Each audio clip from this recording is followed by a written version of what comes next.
Welcome to another exciting episode of the NIDS View, a weekly show of the National Institute for Deterrence Studies, where we are advancing peace, promoting stability, and helping you to think deterrence.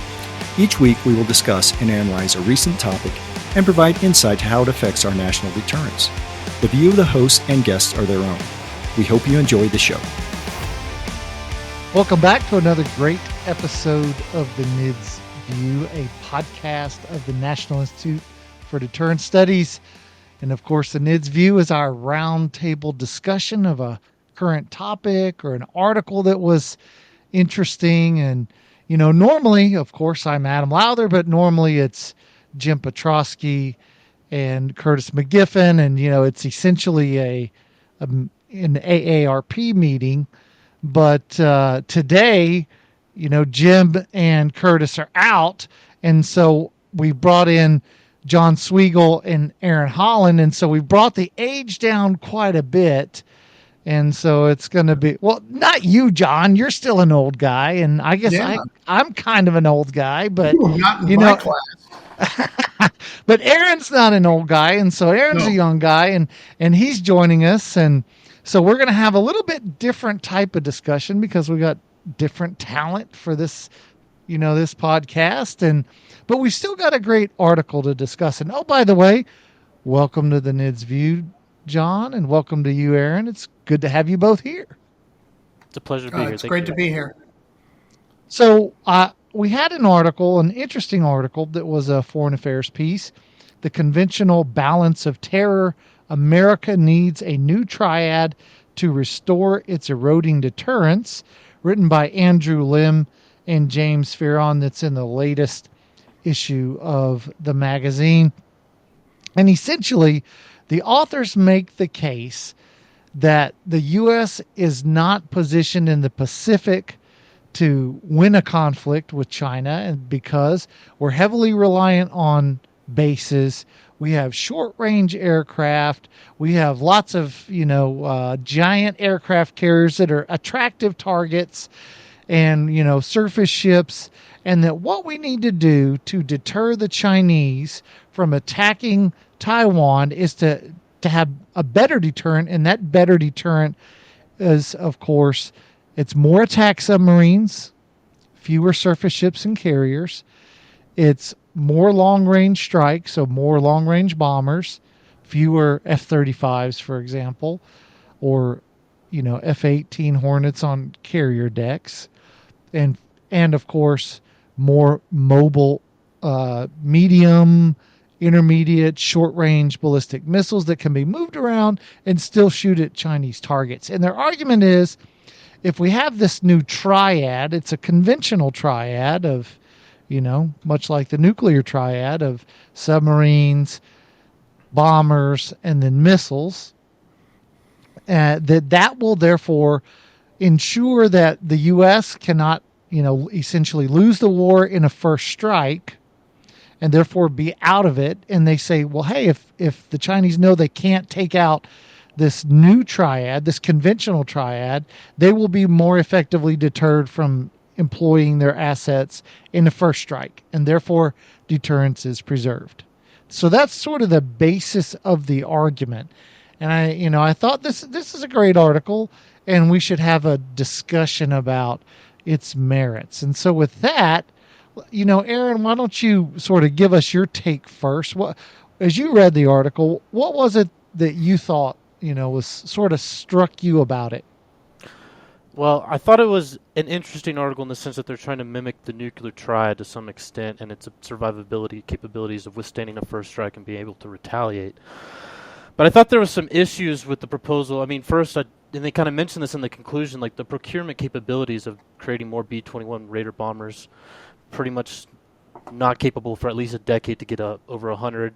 I mean, we only have the capability of creating like one Virginia-class attack submarines a year, maybe two at best if we can open up more naval shipyards, and even then it's kind of a stretch to implement their type of proposal into actual like policy, I think, especially with our procurement issues that we have currently to date.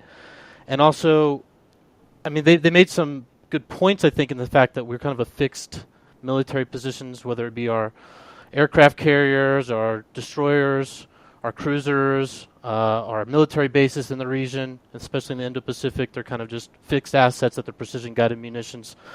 And the ballistic missiles that China procured up in the past 22 years, because they showed the particular numbers that have increased since 2005 to 2024, it's like they've almost 30x'd all the precision-guided ballistic missiles that they've had in 2005 to what they have today. I mean, they basically have an asymmetric advantage over us on the precision-guided ballistic missile capabilities, whether it be short, medium, intermediate, or long-range. Probably not long-range, but other than that, they do kind of have an advantage over us, especially in the Indo-Pacific region, and that our military assets are kind of just a sitting duck there. And so I think they bring up a good point that you kind of need it to be mimicking more of the nuclear triad to be more survivable from a first strike standpoint, and that makes a lot of sense in a rationalist perspective, I think. But there's just issues, I think, with the procurement capabilities and being able to do this, implementing the policy. Also, we're going through significant budget cuts at the moment, and I'm not sure how we're going to be able to increase more spending and opening up more naval shipyards or increasing the procurement of more long-range bombers to fit their proposal. So I think it's an interesting concept that they kind of come up with that mimics the nuclear triad, but I see issues with their policy proposal in a lot of ways. Yeah, and what was your take, John? Well, the one issue that jumps out at me is exactly the same one, which is the rate at which we're building submarines. We've got 49. We're supposed to have 66. We're building one a year. We're supposed to build over 2 a year, given the demand that we've added for AUKUS now. And so procurement's a real problem. A second, you want to use long-range bombers. This puts a demand on in-flight refueling. Yeah. And they're not going to be lurking around. In the end, they got to come to ground. And if they're flying back to the United States, that's a very long flight line. Commander Salamander the other day pushed for a base at ADAC, I guess, but we do have a 10,000-foot runway at Shemya. So there are some runways. We could go to Wake if we had to go to Wake for those planes. But in the end, sortie rates with bombers is potentially problematic. And sortie rates with bombers and in-flight refueling is problematic. Now, this isn't. That said, I'm looking at the problems. I guess the triad, to conceive of a triad construct, to me is almost unnecessarily limiting. Your nuclear is so highly specialized, and now you're looking at a triad construct, and I don't know that you need to necessarily limit yourself in that way. Nevertheless, aircraft carriers, they cost $1 bazillion.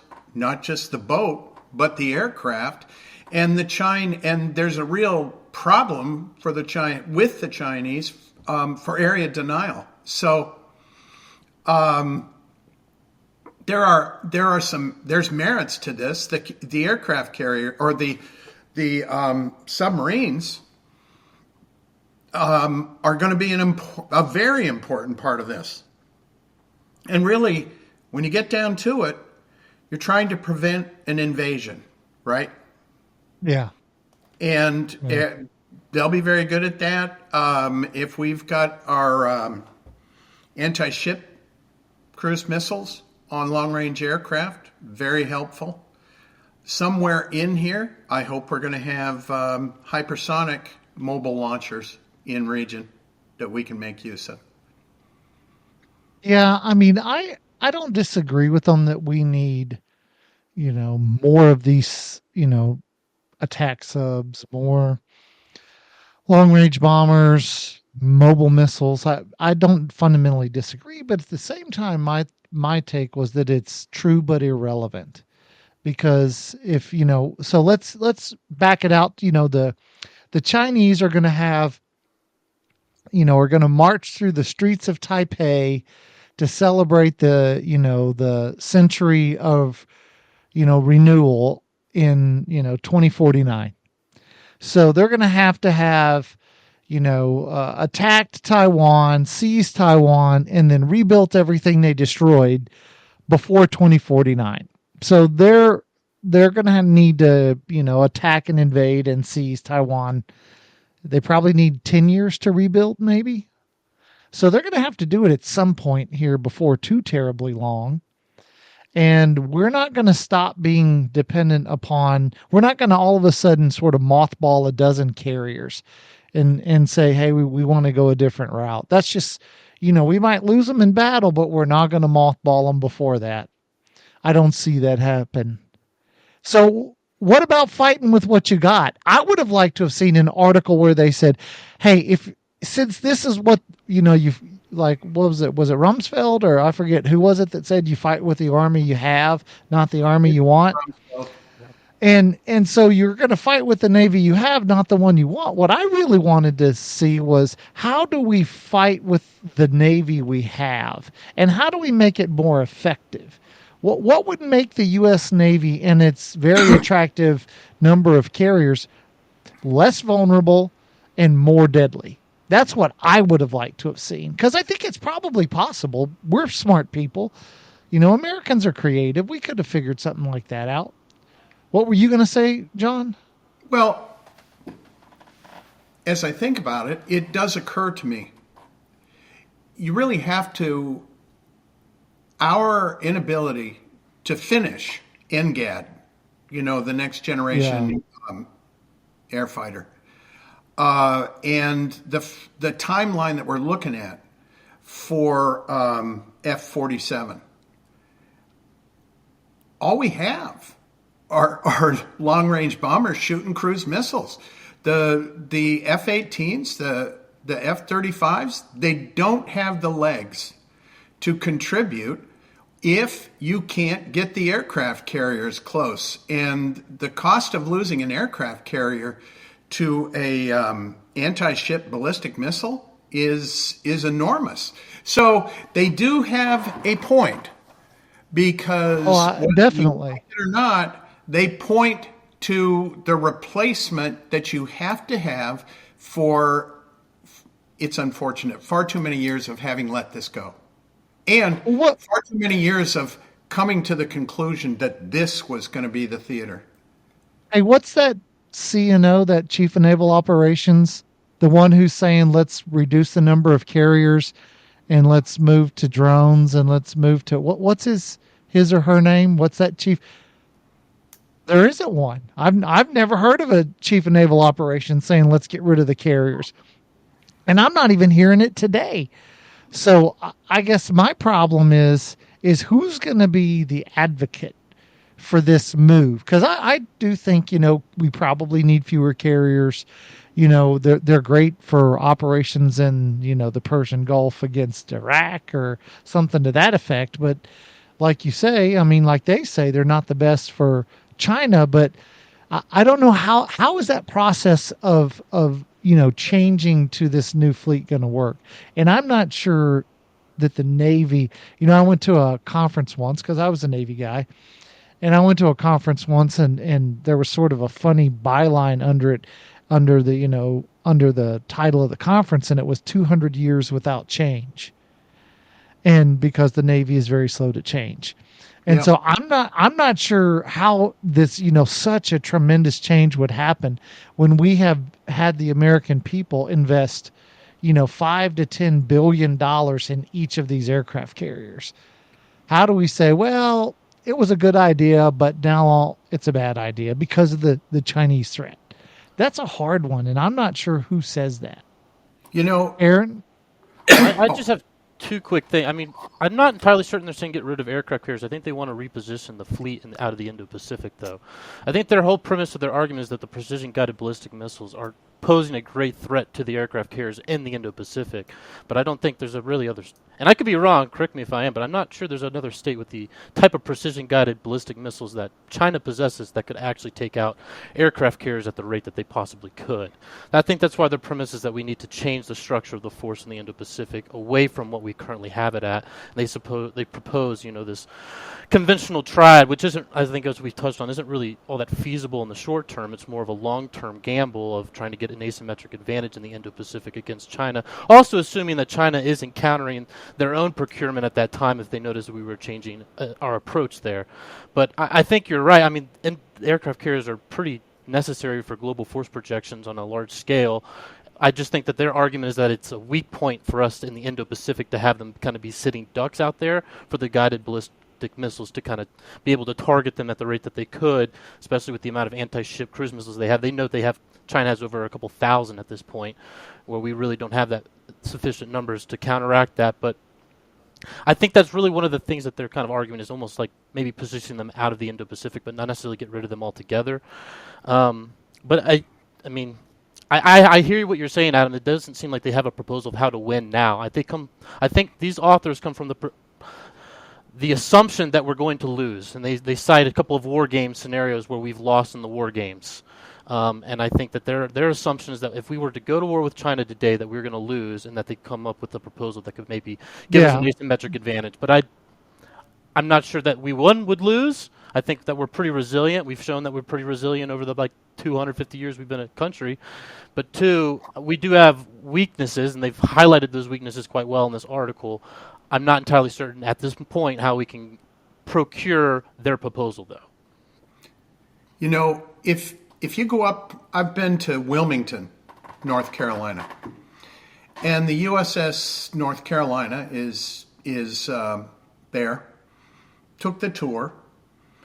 It was built just prior to World War II, and by the time that it was actually used in the Pacific during the war, this is the display on the ship. It was used predominantly as an anti-aircraft platform. It is covered with Bofors and other guns manned by people on the decks, and it was used for rescuing pilots. You're using a battleship to rescue pilots because it's there. So I do take the point that the Pacific may not be isn't the place for aircraft carriers. Not until you can put an aircraft on those aircraft carriers that can range, that can outrange the accuracy of the anti-ship ballistic missiles.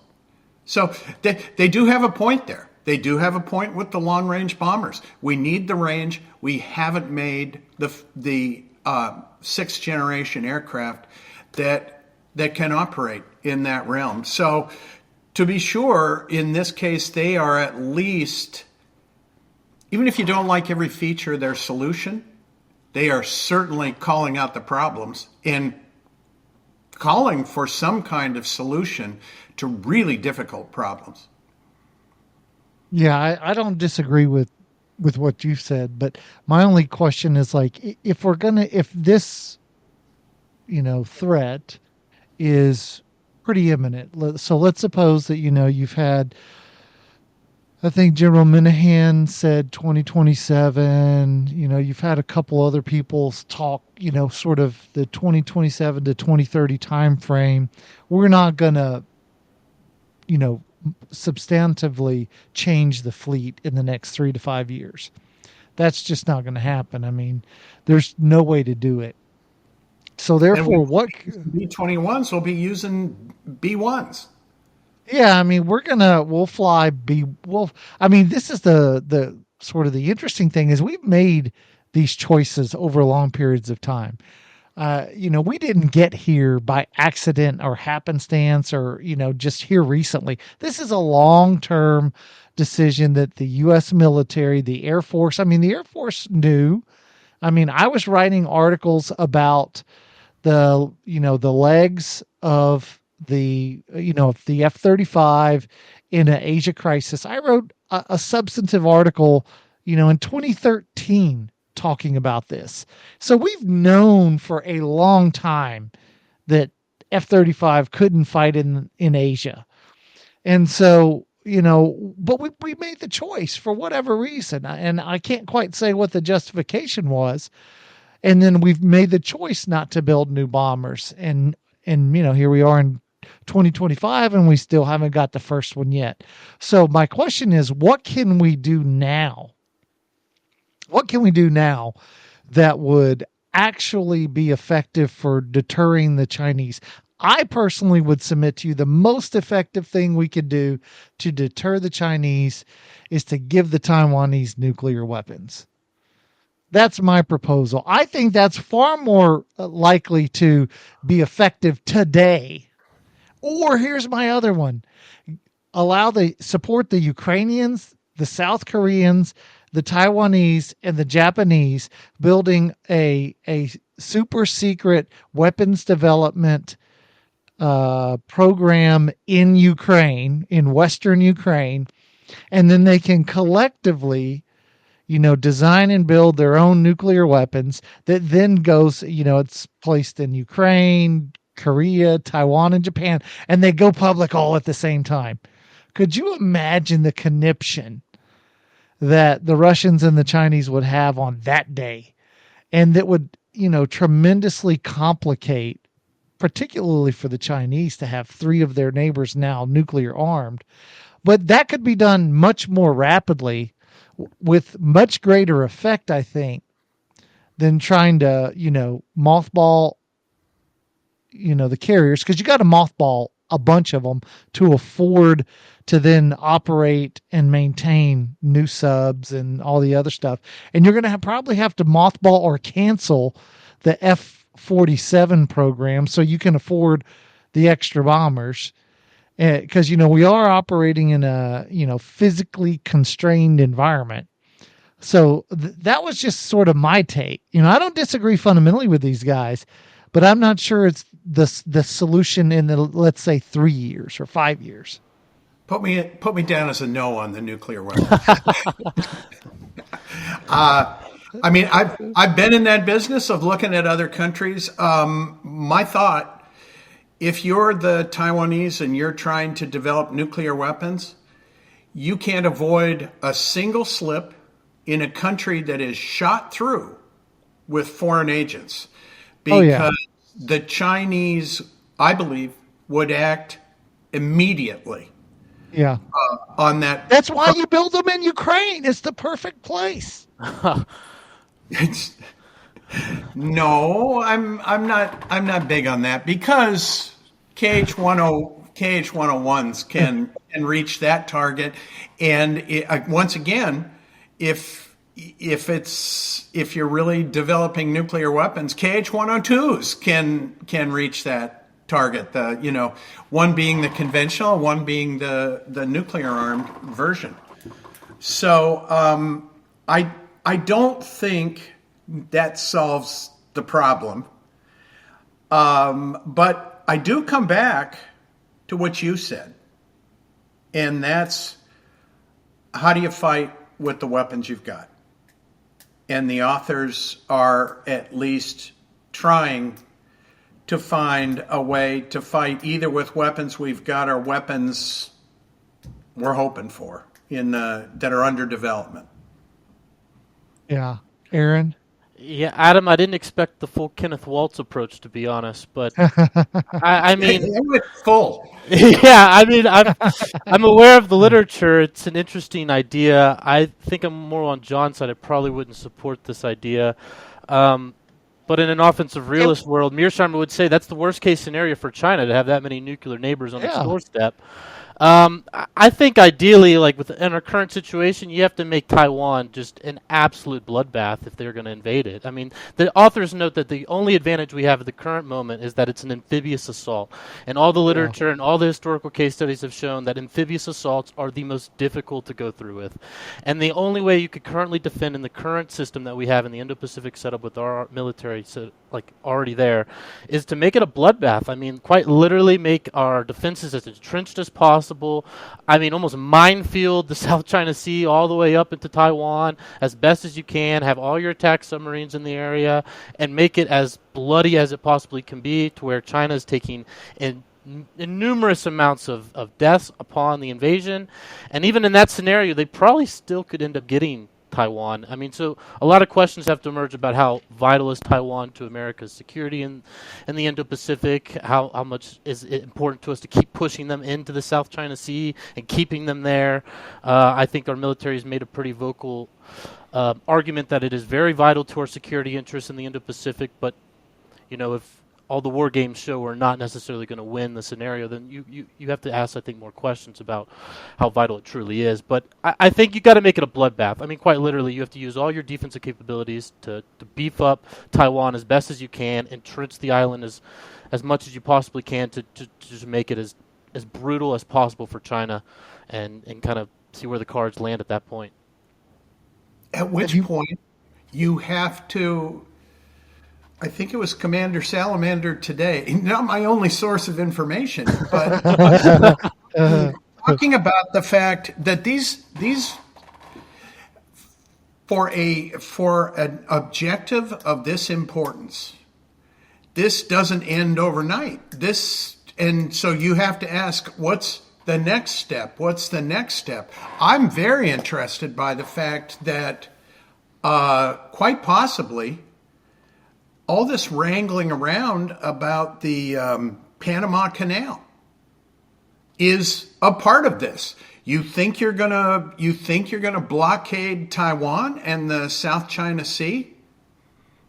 What do you know? How good are those bases you have built in the Indian Ocean? And what happens when who was it? BlackRock takes over the ports at the mouth of the Panama Canal. So part of this is quite possibly, you want to be a world power, China? Make it a local bloodbath. I agree with that, and make it a world war in a certain limited sense, not to draw other people into the conflict, but to affect adversely China's ability to get what it needs from the Middle East and ship what it needs to the other countries of the world. Well, what do you think about, so on the nuclear, my nuclear proposal, I just want to tell you, it's not nuclear proliferation. It's only proliferation if bad people do it. But because it's our friends and allies, it's called nuclear participation. They'll become participants. So that's a totally different thing. It's a totally different word. So it's a good thing because they're friends. God bless you for trying that out. What do you think about, the idea that, and this is something I've heard once, but I don't know, I've not heard it again, but I think it's probably, there's some validity in it. And it's the idea that one of the reasons we need bombers in Australia, conventional bombers in Australia, is so that if the Chinese, if the PLA is able to take Taiwan, we can bomb, the chip factories back to the Stone Age, so that the Chinese are never able to get the advanced manufacturing capability, which would truly give China the ability to outpace us, because they're great assemblers of stuff, but they still can't produce. And I just read Chip Wars, and one of the points they make in that book is that the Chinese can't quite get advanced chip fabrication down, and so we would necessarily need to destroy that capability in Taiwan. And I wonder if we were to overtly say, hey, listen, here's what we're going to have to do. If Taiwan, is taken, we're going to have to destroy your capability, which is essentially your biggest industry. Then maybe that would spur the Taiwanese to say, you know what? Let's focus on becoming a porcupine, a deadly porcupine. I don't know. It was just, It was just an idea that, I've read a little bit about, and I've seen a couple people broach, but I'm not sure if it's really something circulating sort of as a mainstream idea. I have two quick thoughts on that. One, I think the Taiwanese are smart enough. If they're getting invaded, they're probably going to blow up their own factories. If I'm being completely candid, I think that would already be the logical move on their part.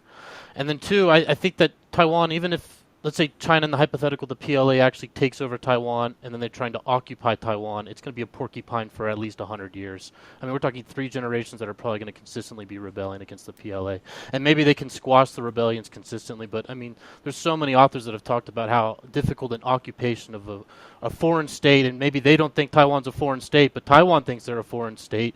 They don't think that they're the same as the Chinese mainlanders, and that I think it'll be a porcupine for at least 100 years, and U.S., we think about the intelligence agencies would probably try to make it a consistent, color revolution at all times in Taiwan, and constantly make it an insurgency type of situation for China to constantly have to go in there, and it almost may be like a Israel-Palestine type of scenario where, China thinks they have to mow the lawn kind of thing. But I think it's going to be a porcupine, even if they were to take Taiwan for 100 years and be a thorn in their side for a considerable amount, probably 3 generations at least.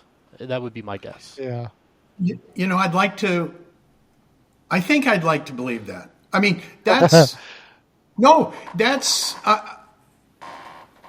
it's surprising, maybe disappointing, maybe you do it yourself with how much people adjust to even an undesirable reality. I mean, what's going on in Hong Kong? It's kind of over in Hong Kong. Yeah, it's done. I mean, I have talked to people from Taiwan. I had a waitress once, and she said she was from Taiwan. I said, "Oh, Chinese." She said, "No, we are not Chinese." I mean, this is at the restaurant table. She just wanted to make the point. She wasn't going to walk away. Now, there are plenty of Chinese who are going to profit from having the PRC take over the island. And with regard to rebuilding, take a look at, the capital of Chechnya is Grozny. Look at Grozny today. It looks like Las Vegas. And now look, it's been more than 10 years. So it does take time. It does take a lot of money. But maybe the Chinese would find it useful to do that. This is a huge pressure point. This is a hugely symbolic pressure point. But Taiwanese nuclear weapons, you can't get there. You can't get there, I think, with the requisite security. The Japanese have looked at nuclear weapons multiple times, at least twice, officially, with published reports. And the issue for them is strategic depth compared to China. Yeah. So fair enough. Yeah. To come back to these guys, I mean, it is an approach that lets you fight the war with things you have. Things you want. Well, but don't have. Because we're not going to. That's the only thing I really have with it is I don't disagree with them per se. It's just I wonder, could we make the shift before time is up? That's my only sort of fundamental issue. You've really got to have long range cruise missiles for those bombers to have the standoff that they need. Yeah. That's as one thing. You've got to.